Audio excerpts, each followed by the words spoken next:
अस्सलामुअलैकुम रहमतुल्लाहि बरकातुहू।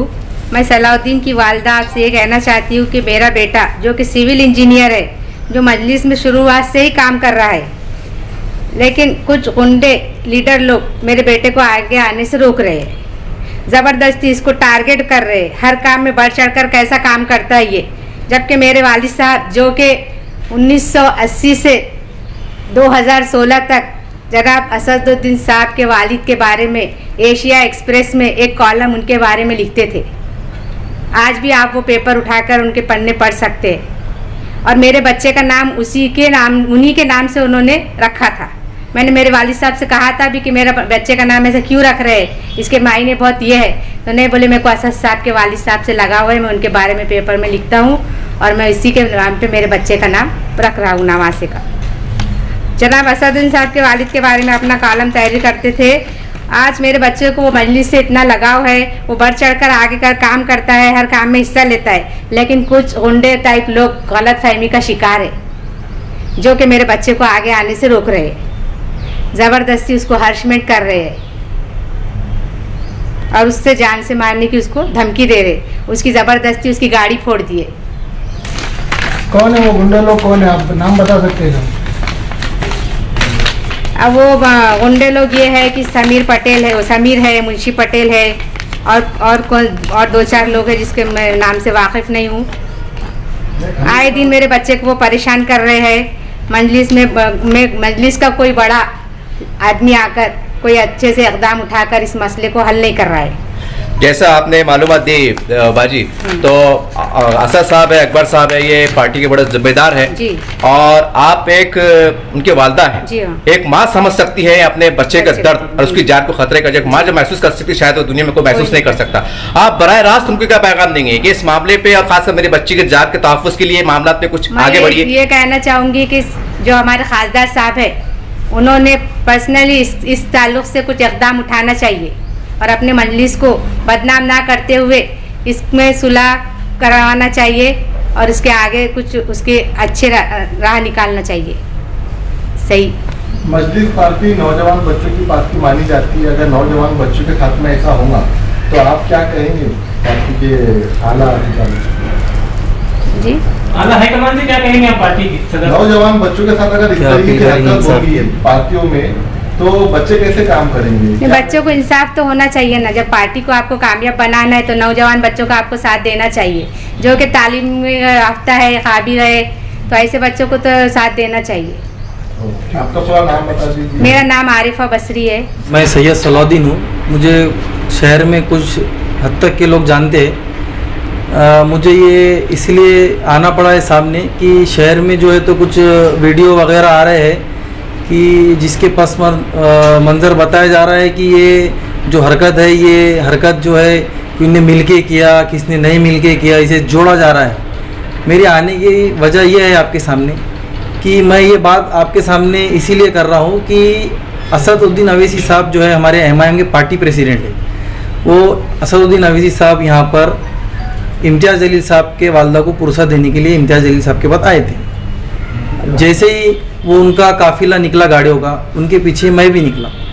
उनकी गाड़ी के पीछे मैंने गाड़ी लगा के चल रहा था। उसी दौरान हमारे ज़िला अध्यक्ष, जो कि मैं उनकी ज़िला अध्यक्ष हमेशा उन्हें सदर साहब कहता था, जो मुझे काफ़ी अच्छे से जानते हैं, उन्होंने डायरेक्ट मेरी गाड़ी के आंख पे गाड़ी डाली, गाड़ी को डैश मारा उन्होंने। मैंने कहा, झाँक के देखा, मैं बोला यार ये तो ज़िला सदर की गाड़ी है। मैंने अपनी गाड़ी को रोक लिया। मैंने उनके काफ़िले को आगे बढ़ने दिया। उसके बाद मैं पीछे पीछे चलने लगा। अब जब मैं चलने लगा, मैं असद साहब के पास, वहाँ मुझे पता नहीं था वो ताज होटल के पास जा रहे हैं, मैं उनके पीछे पीछे चल रहा था। जैसे असद साहब की गाड़ी ताज होटल की में गई, मैं भी गया। मैंने असद साहब के साथ एक सेल्फी लिया। मेरा इतना ही काम रहता है कि भाई मैं मेरे पार्टी प्रेसिडेंट जब आते हैं तो मैं एक सेल्फी लेके बाजू हट जाता हूँ। और मैं मजलिस का सिपाही हूँ, अदना सिपाही हूँ, मैं काम करता हूँ। और हर हाल में जब से मजलिस आई है, मैंने ज़िंदगी में पहली बार लॉकअप मेरे वालदा मेरे वालिद को नाराज़ करके अगर देखा हो तो मजलिस के लिए पहली बार मैंने ज़िंदगी में लॉकअप देखा हूँ, जो हमारे इम्तियाज़ जलील साहब जब आमदार बन रहे थे। तो मैंने ये जो बुलाने की वजह है आपकी प्रेस कॉन्फ्रेंस, जो ये मुझे ये बोलना है कि ये जो है तो इसका पार्टी का जो छवि है, पार्टी की छवि ख़राब ना करे।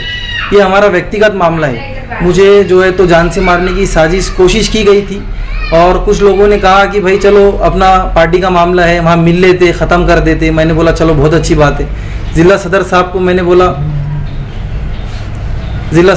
मैंने बोला कि भाई ठीक है ख़त्म कर देते हैं। मैंने उनसे माफ़ी तलाफ़ी किया। मैं जब निकला वहाँ से तो मुझे अंदाज़ा हुआ कि सोहेल पार्टी इन्होंने जो है तो मेडिकल किया। इन्होंने मेरे से मतलब मेरी गाड़ी फोड़े, इन्होंने मुझे मारे। ये लोग ने मिलके 3-4 जने थे ये, और मेरे खिलाफ मेडिकल कर रहे हैं। तो ये जब मुझे मालूम पड़ा तो उसी दौरान समीर साजिद बिल्डर साहब को भी ये मालूम पड़ा कि भाई ये ऐसा हो रहा है। जैसे ही जब ये मंजर सामने आया कि ये ऐसा ऐसा कर रहे हैं तो मैंने उनको कहा देखिए अब आप जो है तो मिलने की भी बात कर रहे हैं और पीछे से मेडिकल भी करा रहे हैं। तो समीर साजिद बिल्डर साहब ने कहा कि नहीं ये तुम्हारी गलत फहमी। मैं बोला गलत फहमी नहीं है, ये पेपर है सामने। अब मैं ये 4 लोग जो आए थे मुझे जान से मारने, जो 20-25 जने जो इसी में ताज होटल से निकला, मुझ पे हमला किया। और मैं बोला मुझे जान को खतरा है, मुझे नींद नहीं आएंगी, मुझे 4 लोगों के नाम लिखा के जाने दीजिए।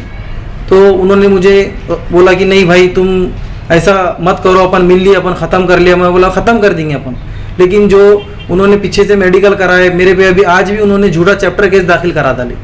तो मतलब ये आज मेरे आने की वजह ये है कि मुझ पर आप बोलते कि मैं मजलिस का साथी हूँ, मिल ले रहे आप, मैं भी आपसे मिल ले रहा, लेकिन आप पीछे से क्या कर रहे, झूठे केसेस कर रहे और किसी को भी बदनाम कर रहे आप। पार्टी के बड़े बड़े जिम्मेदार हमारे इम्तियाज़ जलील साहब रहो कि गफ्फार खादरी साहब रहो, इनकी कुर्बानियाँ बड़े बड़े, मैं कारंजे तक जाके आया कि ये लोग जो है तो अपने जेब के पैसों से, जेब के माल से अपनी पार्टी के लिए काम कर रहे हैं। उसी तरह मैं उनको देख के इंस्पायर होके मैं अपनी पार्टी का काम कर रहा हूँ। अगर ये पार्टी का काम करना मेरी कोई गलत बात है तो आप बताइए मुझे। सर जैसा अभी आपने कहा कि झगड़ा हुआ, मुझे जान के मारने की कोशिश की गई, सारी बातें सामने आई। मेरा सीधा सवाल आपसे ये है कि उसी असला में आपने डॉक्टर गफ्फार खादरी साहब से, इम्तियाज साहब से बातचीत की कि साहब आप बड़े हैं, वरिष्ठ हैं, जरा हमारे काम, जरा मामले को देखिए। इम्तियाज़ जलील साहब का जो वालदा का जो इंतकाल हुआ था, उसी के कारण मैंने इम्तियाज़ जलील साहब से कांटेक्ट नहीं करना मुनासिब समझा कि ये जो परिस्थिति है इसे समझ के लिया। मैंने ना डॉक्टर साहब से कांटेक्ट किया ना उनसे कांटेक्ट किया। हाँ, मैंने विकास येड़गे साहब को वहाँ बुलाया। विकास येड़गे साहब आप आइए, ये पेपरबाजी कर रहे हैं, सामने से मिल रहे हैं और पीछे से मुझे जो है तो ये बोल रहे हैं कि पेपर मेडिकल करा रहे हैं, केस करा रहे हैं बोल रहे हैं और सामने से मिल रहे हैं। तो जब विकास येड़गे साहब पहुँचे, जब मैं लिखा रहा था, उन्होंने मुझे उठ के बाहर निकाले। ये जो मुझे मारने वाले लोग थे उन्होंने बोले बाहर आ जाइए, बोले अपन बात करते। फिर जब उन्होंने उस दौरान बात करने लगे तो मुझे बोला कि भाई तुम्हारा जाके लिखा लो अंदर। मैं जब लिखने गया तो इनकी कुछ बाहर जो है तो हुज्जत पंचायत और इनकी जो झगड़े की आवाज़ें मुझे आने लगी। और जब मैं जैसे उठने लगा तो मुझे पहली बार मैं जब कंप्लेन लिखा रहा तो पुलिस वाले मेरी कंप्लेन नहीं ले रहे। वो बोल रहे कि हमारा प्रिंटर बंद है, आपको क्यों रे, कैसा आ गया तू यहाँ, तेरा क्या है, चल बाहर निकल, मुझे इस तरह की बात कर रहे हैं। और मैं बोल रहा हूँ कि साहब हमारा ये आपस का मसला था, हमने ख़त्म कर दिया था। फिर आप ये जो सोहेल नाम का लड़का आपके पास आया, आप इसकी शिकायत दर्ज क्या कर बेस पे कर रहे हैं। इन्होंने मुझे कहा कि अपन ने बाहर मिल लिए, मेरी गाड़ी पे हमला कर रहे, मुझे ही मार रहे, मेरी कांच फोड़ रहे। हाँ भाई, आपका जो है जिला सदर है, आपकी गाड़ी आगे रहना चाहिए, इसमें कोई शक नहीं। लेकिन ये जो है मौता का मामला था, कोई पार्टी प्रोटोकॉल नहीं था ना, पार्टी के हिसाब से साहब आए थे। हमारा क्या काम है, हम एक सेल्फी लेते बात बढ़ जाते। लेकिन जो आपने जो इसको रंग दे दिया कि ऐसा हो रहा, इसी के साथ जोड़ रहे, आप उसको जोड़ रहे, इसको जोड़ रहे, ये गलत बात है। आपने जो किया आपको मालूम और मुझे मालूम, ये व्यक्तिगत मामला है। आप मुझ पे झूठे केस हटाइए, आपने ये झूठा करा है और मैं हक पे हूँ। आपने मुझे मारा, आपने सब करा, सीसीटीवी है वहाँ ताज होटल के बाहर IHM के सामने, फिर भी मैं इतने दिन चुप रहा। लेकिन आप लोग ये वीडियो बना रहे, पार्टी को बदनाम कर रहे। पार्टी को बदनाम करने का मत करिए। मजलिस अपने लिए सबसे पहले मजलिस इत्तेहादुल मुस्लिमीन है, बाद में सब है। मेरे वालदा मेरे वालिद मुझसे नाराज है कि बेटा तू ये क्या कर रहा है, तेरा इंजीनियर है तू, तेरा फ्यूचर क्या है, तू ये हरकत क्यों कर रहा है, क्यों जा रहा है। लेकिन मुझे असदुद्दीन अवैधी साहब का मुझे उनसे एक दिलचस्पी है कि वो जो बयान देते हैं, जो उनका काम है, जो उन पर हमला हुआ, जो मैं देख रहा हूँ उनका कि अकेले तना उन्होंने निकल के काम करे, तो मुझे उनसे लगाव है, वो अटैचमेंट से मैं जाता आता हूँ सब। लेकिन अभी इलेक्शन सामने है, ऊपर इलेक्शन आया हुआ है औरंगाबाद का, और अगर चेफी खुद अगर पार्टी में नजर आएंगी तो जनता कैसे आप लोगों पर भरोसा करेंगी MIM पार्टी पर? जनता आपस में ही अगर ये प्रेस कॉन्फ्रेंस बुलाने का यही मकसद है साहब, जनता तक ये मैसेज पहुंचाइए। आप भी अच्छे से जानते हैं कि पार्टी में कौन फूट फैला रहा है। पार्टी में कोई फूट नहीं है, अल्हम्दुलिल्लाह हमारी पार्टी एक ही है।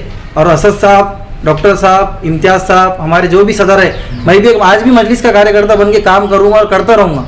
हमें पार्टी में फूट डालना नहीं, हम पार्टी के लोग हैं, हम जो है तो पार्टी के लिए ही काम करने वाले और आगे भी पार्टी का ही काम करेंगे। पार्टी में आपके पार्टी में गठबाजी बहुत है, दो फुट तो नजर आ रहे हैं आपकी पार्टी में, अभी हमारी पार्टी। हाँ, वो जो गठबाजी का नाम दे रहे हैं वो आपको ज़्यादा मालूम है गढ़ है कि नहीं है, लेकिन हम पार्टी में रहते हैं। हमारी पार्टी में हम अंदर रहते हैं, हमको मालूम है हमारी पार्टी कितनी एक है और कितनी स्ट्रांग है।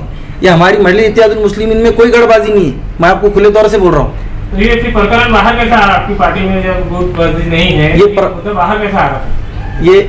ये हमारा जो प्रकरण है ये हमारा व्यक्तिगत प्रकरण है। इन्होंने जो मुझे मारा, इन्होंने मुझे जो है तो जान के पहचानते हैं कि साथ में आप बैठ रहे हैं, मिल रहे हैं किसी के साथ, आप खुलदाबाद में काम कर रहे हैं, साथ जा रहे आ रहे हैं, किसी जगह साथ आ रहे हैं। जब आप देख रहे हैं कि भाई ये अपनी पार्टी का इतना सिपाही है, इसके पास कोई पोस्ट नहीं है, तो आपका मकसद क्या था मुझ पर हमला करने का?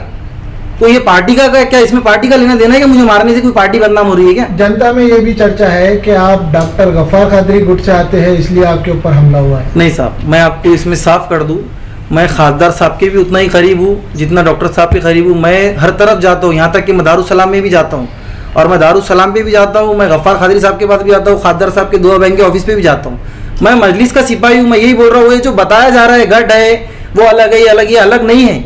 हम सब मजलिस इत्तेहादुल मुस्लिमीन के अपना सिपाही और कार्यकर्ता बन के हम हमेशा रहेंगे इंशाल्लाह ताला। आपकी मांगनी क्या है प्रेस कॉन्फ्रेंस देने की, मकसद क्या है? हमारा ये मकसद है कि ये जो मुझे पता चला है कि कुछ मैसेजेस डाल रहे हैं, कुछ वीडियो बना रहे हैं लोग, पार्टी को बदनाम करने की साजिश चल रही है।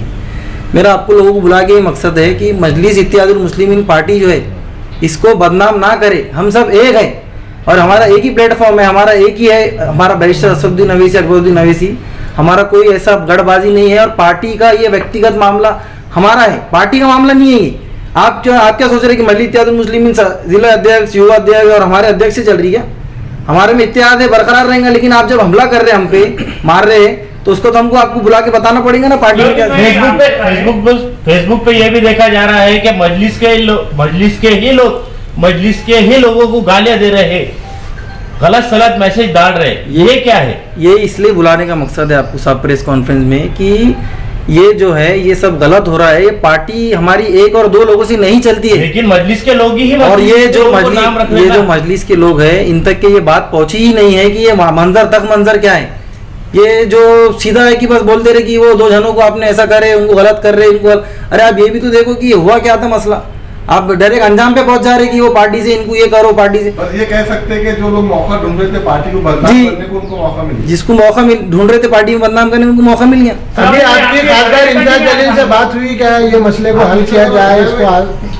देखिए, मैं खासदार साहब इम्तियाज जलील साहब के पास से मेरी कोई बात नहीं हुई है, लेकिन पुलिस कमिश्नर ऑफ पुलिस के पास हम गए थे। उनसे ये कहा कि भाई ये साहब ये मुझ पर हमला हुआ है, इन्हें पाबंद कराइए, कल को आगे मेरी जान को खतरा है। मैं जो है तो तना घूमता हूँ और मेरे अंदर कोई ऐसी बात नहीं है कि ये करना वो करना। मैं आज भी दारुसलाम भी जाता हूँ, उधर भी जाता हूँ, सब जगह जाता हूँ। अच्छा, लेकिन कल को मेरी जान पे खतरा नहीं होना बोल के मैंने जो है तो सीपी ऑफिस गया। नहीं, ये प्रकरण होने के बाद एक बार भी खासदार से आपसे मुलाकात नहीं, खासदार साहब से ये बारे में कोई मुलाकात नहीं हुई, क्योंकि खासदार साहब के वालिदा का इंतकाल होने के कारण खासदार साहब ने जो है तो मुझे लगता है कि इसमें छुपी शादी है।